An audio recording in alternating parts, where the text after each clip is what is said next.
तो मैं अमित कुमार सिंह आपका अमित सिविल सर्विसेज एकेडमी में बहुत बहुत स्वागत करता हूं।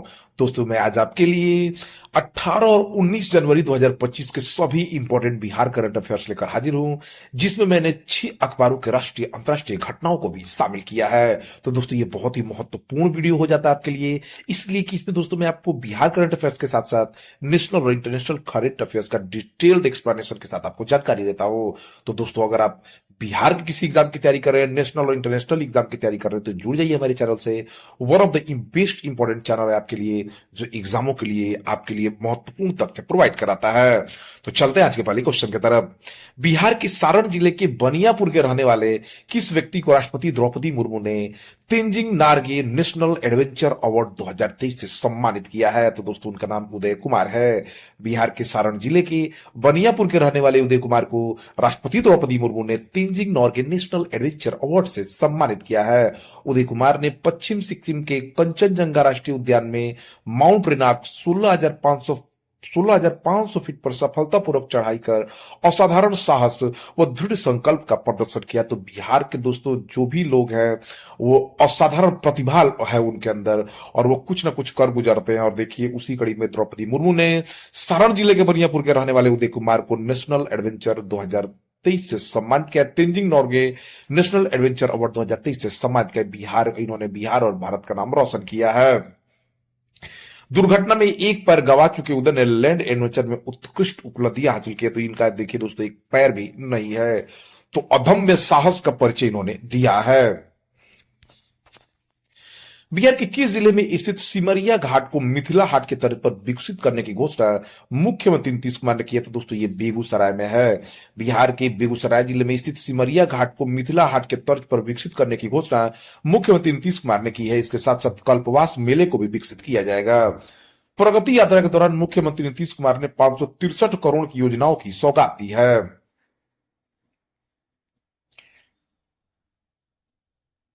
मुख्यमंत्री नीतीश कुमार ने बेगूसराय में स्थित बिहार के पहले रामसर स्थल कांवर झील को भी पर्यटन स्थल के रूप में विकसित करने की घोषणा की है। बेगूसराय के बरौनी में तेल शोधक कारखाना, यूरिया कारखाना है। रूस और रोमानिया की मदद से बना यह शोध नगर 1964 से कार्यरत है। बिहार के कितने नए जिलों में तारामंडल बनाए जाएंगे? तो दोस्तों, 3 जिलों में, बिहार के 3 नए जिले जमुई, पूर्णिया तथा पूर्वी चंपारण में तारामंडल बनाए जाएंगे। अभी बिहार के पटना और दरभंगा जिलों में ही तारामंडल है। बिहार के किस जिले में स्थित हिरण्य पर्वत को पर्यटन क्षेत्र के रूप में विकसित किया जाएगा? तो दोस्तों, नालंदा जिले में स्थित भारतीय पुरातत्व सर्वेक्षण विभाग ने नालंदा के बिहार त्रिप में स्थित हिरण्य पर्वत को पर्यटन के क्षेत्र के रूप में विकसित करने का निर्णय लिया है। हिरण्य पर्वत की खुदाई से प्राचीन तथ्य मिलने की संभावनाएं हैं। बिहार के किस जिले में अमेरिका की तर्ज पर 3 ग्रामीण सड़कें बनाई जा रही है? तो दोस्तों, भोजपुर जिले में। बिहार के भोजपुर जिले में अमेरिका की तर्ज पर 3 ग्रामीण सड़कें बनाई जाएगी। अमेरिका की फुल डेप्थ रिक्लेमेशन तकनीक का पहली बार भोजपुर जिले की सड़क के निर्माण में उपयोग किया जाएगा। बिहार की परिवहन मंत्री शीला कुमारी है। बिहार के पथ निर्माण मंत्री विजय कुमार सिन्हा है उप मुख्यमंत्री।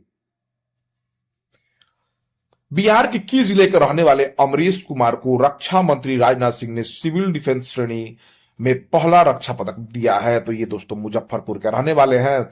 बिहार के मुजफ्फरपुर जिले के सरैया प्रखंड के रतनपुर निवासी अमरीश कुमार को रक्षा मंत्री राजनाथ सिंह ने सिविल डिफेंस श्रेणी में पहला रक्षा पदक दिया है। बिहार का मुजफ्फरपुर जिला लाख की चूड़िया तथा लीची उत्पादन के लिए मशहूर है। Pro kabaddi league Patna pirates के नए मुख्य कोच अनूप कुमार बनाए गए हैं। 3 बार के pro kabaddi league champion Patna pirates ने भारतीय कबड्डी टीम के पूर्व कप्तान अनूप कुमार को नया मुख्य कोच नियुक्त किया है। अनूप कुमार कैप्टन कूल और बोनस के बादशाह के नाम से मशहूर हैं। पुनेरी पल्टन ने प्रो कबड्डी लीग 2004 के सीजन 10 का फाइनल जीत लिया है। स्वास्थ्य मंत्री मंगल पांडे ने बिहार को कब तक हाइड्रोसील बीमारी से मुक्त करने का लक्ष्य रखा है? तो मार्च 2025 तक। स्वास्थ्य मंत्री मंगल पांडे ने बिहार को मार्च 2025 तक हाइड्रोसील बीमारी से मुक्त करने का लक्ष्य रखा है। बिहार के दरभंगा के शोभन बाईपास में दूसरा एम्स बनाया जा रहा है। अंडकोश में सूजन, जिसको हाइड्रोसील कहा जाता है, अंडकोश के आसपास एक थैली होती है जिसमें तरल पदार्थ भर जाता है दोस्तों। इस वजह से अंडकोश की थैली स्क्रोटम में सूजन आ जाती है। हाल ही में आर्कियोलॉजिकल एक्सपेरिमेंटल म्यूजियम का उद्घाटन किस शहर में किया गया है? तो वडनगर में। हाल ही में केंद्रीय संस्कृति मंत्रालय और गुजरात सरकार ने वडनगर में एक अत्याधुनिक पुरातत्व अनुभवनात्मक संग्रहालय का अनावरण किया है। इस उद्घाटन समारोह की अध्यक्षता केंद्रीय मंत्री सह सहकारिता मंत्री अमित शाह ने की है। यह ऐतिहासिक परियोजना 2500 वर्षों से अधिक इतिहास वाले शहर वडनगर की समृद्ध सांस्कृतिक और ऐतिहासिक विरासत को प्रदर्शित करती है। गुजरात के मुख्यमंत्री भूपेंद्र भाई पटेल हैं। गुजरात के राज्यपाल आचार्य देवव्रत हैं। QS world future skills index के तहत फ्यूचर ऑफ वर्क्स कैटेगरी में भारत की रैंक जो है दूसरी आई है। QS world future skilled index में भारत एक मजबूत दावेदार के रूप में उभरा है, जिसने वैश्विक स्तर पर 25वां स्थान हासिल किया है और 99.1 स्कोर के साथ संयुक्त राज्य अमेरिका के ठीक बाद फ्यूचर ऑफ वर्क श्रेणी में दूसरे स्थान पर है।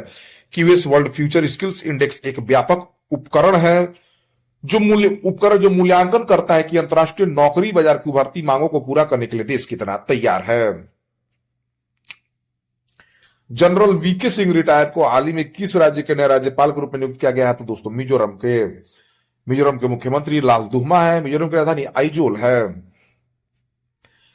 भारत मोबिलिटी ग्लोबल एक्सपो 2025 का आयोजन किस शहर में? तो दोस्तों नई दिल्ली में। पीएम मोदी ने 17 जनवरी 2025 को नई दिल्ली के भारत मंडपम में भारत मोबिलिटी ग्लोबल एक्सपो 2025 का उद्घाटन किया।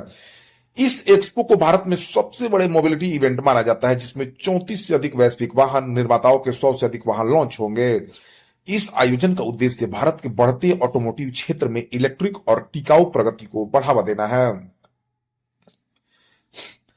किस केंद्रीय मंत्री ने हाल ही में भारत रणभूमि दर्शन ऐप लॉन्च किया? तो दोस्तों राजनाथ सिंह ने 17 जनवरी 2025 को भारत सरकार ने आधिकारिक तौर पर भारत रणभूमि दर्शन ऐप लॉन्च किया, जिसका उद्देश्य भारत के समृद्ध सैन्य इतिहास तक सार्वजनिक पहुंच बढ़ाना है। रक्षा मंत्री राजनाथ सिंह ने युद्ध क्षेत्र पर्यटन को बढ़ावा देने के 77वें सेना दिवस समारोह के दौरान ऐप लॉन्च किया और यह भारत की रक्षा विरासत के बारे में नागरिकों को शिक्षित करने की व्यापक पहल का हिस्सा भी है। तो दोस्तों रणभूमि दर्शन ऐप रक्षा मंत्री राजनाथ सिंह ने लॉन्च किया। आप दोस्तों रक्षा मंत्रियों का तीनों सेनाओं का हेड राष्ट्रपति होता है। अभी आप भारत के थल सेना प्रमुख कौन है? उपेंद्र द्विवेदी है। भारत के वायुसेना प्रमुख अमरप्रीत सिंह है और भारत के नौसेना जो प्रमुख की अगर बात की जाए दोस्तों तो कौन है? दिनेश कुमार त्रिपाठी हैं। 18 जनवरी 2025 को वर्चुअली 10 राज्यों और 2 केंद्र शासित प्रदेशों में 65 लाख स्वामित्व का संपत्ति कार्ड प्रधानमंत्री नरेंद्र मोदी ने दोस्तों बांटे हैं। पीएम मोदी ने 18 जनवरी को वर्चुअली 10 राज्यों और 2 केंद्र शासित प्रदेशों में 65 लाख स्वामित्व संपत्ति कार्ड बांटे हैं। इस कार्यक्रम में 12 राज्यों के 50,000 से ज्यादा गांव शामिल हुए। स्वामित्व योजना का पूरा नाम survey of vigilance and mapping with improvised technology in vigilance area है। पीएम मोदी ने 24 अप्रैल 2021 को 9 राज्यों में पायलट प्रोजेक्ट के रूप में इस योजना की शुरुआत की थी। इस योजना में ड्रोन तकनीक के जरिए जमीनों की मैपिंग और मालिकों का एक रिकॉर्ड तैयार किया जाता है। इसके बाद संपत्ति के मालिकों को एक कार्ड मुहैया कराया जाता है। 31 राज्य और केंद्र शासित प्रदेश इस योजना में शामिल हो चुके हैं। पश्चिम बंगाल, बिहार, नागालैंड, मेघालय इस योजना में शामिल नहीं हुए हैं। स्वामित्व योजना त्रिपुरा, गोवा, उत्तराखंड और हरियाणा में पूरी तरह लागू हो चुकी है।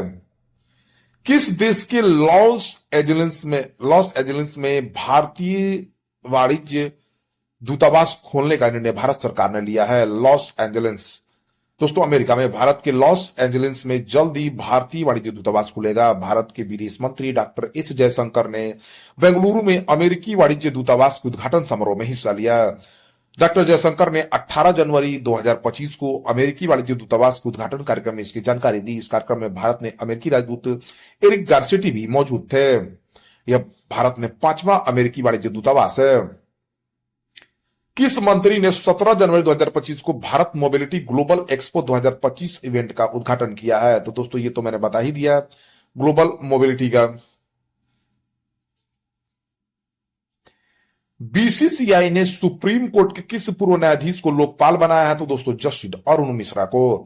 भारतीय क्रिकेट कंट्रोल बोर्ड ने 17 जनवरी 2025 को सुप्रीम कोर्ट के पूर्व न्यायाधीश जस्टिस अरुण मिश्रा को अपना लोकपाल नियुक्त किया है। जस्टिस अरुण मिश्रा ने 7 जुलाई 2014 से 2 सितंबर 2020 तक सुप्रीम कोर्ट में जस्टिस की भूमिका निभाई है। जस्टिस मिश्रा को 2 जून 2021 को राष्ट्रीय मानवाधिकार आयोग का अध्यक्ष नियुक्त किया गया है। किस देश के राष्ट्रपति प्रबातो सुबियांतो 76वें गणतंत्र दिवस के मुख्य अतिथि बनाए गए हैं? तो इंडोनेशिया के। इस बार 76वें गणतंत्र दिवस के अवसर पर इंडोनेशिया के राष्ट्रपति प्रबातो सुबियांतो भारत के राज्य के मेहमान होंगे। विदेश मंत्रालय ने बताया है कि 76वें गणतंत्र दिवस परेड के अवसर पर राज्य के मेहमान बनने का पीएम मोदी नरेंद्र मोदी का आमंत्रण इंडोनेशिया के राष्ट्रपति ने स्वीकार कर लिया है। 25 से 26 जनवरी को भारत के आधिकारिक 2 दिवसीय दौरे पर नई दिल्ली आएंगे। इस दौरान उनके पीएम नरेंद्र मोदी के साथ द्विपक्षीय वार्ता भी होगी। सुबियांतो ने अक्टूबर 2024 में ही इंडोनेशिया के नए राष्ट्रपति निर्वाचित हुए। सुबियांतो की पहली भारत यात्रा होगी। किस ई कॉमर्स कंपनी की स्पेस कंपनी ने न्यू ग्लेन रॉकेट को सफलतापूर्वक लॉन्च किया? तो दोस्तों अमेजन की ई कॉमर्स कंपनी अमेजन के फाउंडर और अरबपति जेफ बेजोस की स्पेस कंपनी ब्लू ओरिजिन ने 16 जनवरी 2025 को न्यू ग्लेन रॉकेट की सफल टेस्टिंग की है। रॉकेट को स्थानीय समय के मुताबिक 2 बजे अमेरिका की राज्य फ्लोरिडा से लॉन्च किया गया। रॉकेट ने पहले ही प्रयास में सफलता हासिल की है, हालांकि इससे पहले इसकी लॉन्चिंग टाली गई थी। रॉकेट से एक प्रोटोटाइप उपग्रह को कक्षा में स्थापित किया गया है। लॉन्च होने के 13 मिनट बाद ही इसने अपना मिशन पूरा कर लिया।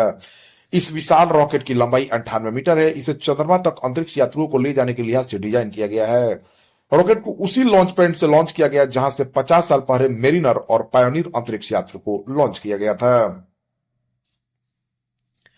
16 जनवरी 2025 को कोटा के श्रीनाथपुरम स्थित लॉरेंस मेवे स्कूल से स्टूडेंट कनेक्ट प्रोग्राम के तहत मोबाइल पासपोर्ट सेवा वैन की शुरुआत लोकसभा के अध्यक्ष ओम बिरला ने की है। लोकसभा के स्पीकर ओम बिरला ने 16 जनवरी 2025 को कोटा के श्रीनाथपुरम स्थित लॉरेंस मेयो स्कूल से स्टूडेंट कनेक्ट प्रोग्राम के तहत मोबाइल पासपोर्ट सेवा वैन की शुरुआत की है। इसके तहत स्टूडेंट को स्कूल और कॉलेज में ही पासपोर्ट बनाने की सुविधा मिल सकेगी। इस वैन के जरिए स्टूडेंट एप्लीकेशन, बायोमेट्रिक और वेरिफिकेशन सहित सभी जरूरी प्रक्रियाओं को आसानी से पूरा कर सके। स्टूडेंट को अब पासपोर्ट बनवाने के लिए पासपोर्ट कार्यालय जाने की जरूरत नहीं पड़ेगी। पासपोर्ट कार्यालय द्वारा शहर के 20 प्रमुख शिक्षण संस्थानों को चिन्हित किया गया है जहां शिविर आयोजित है। साथ ही इस पहल के जरिए स्टूडेंट को पासपोर्ट के महत्व के बारे में जागरूक किया जाएगा।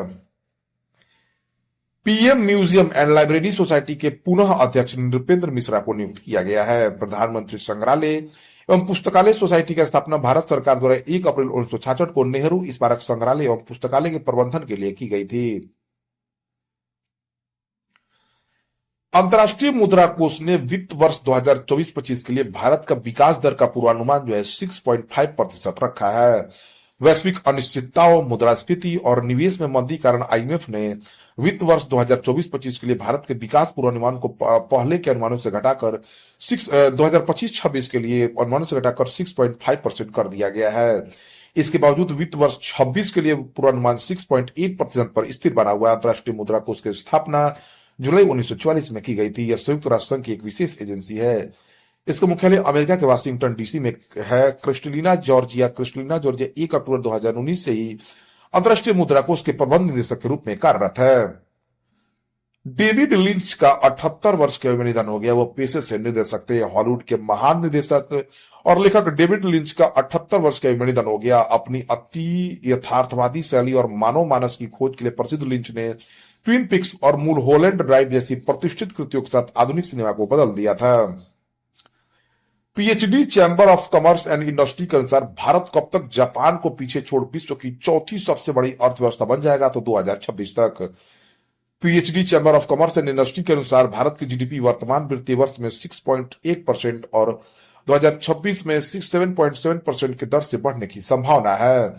इस वृद्धि के कारण भारत 2026 तक जापान को पीछे छोड़ते हुए वैश्विक आर्थिक रैंकिंग में 4थे स्थान पर पहुंच सकता है। भारत की वर्तमान वैश्विक रैंक 5वीं सबसे बड़ी अर्थव्यवस्था है।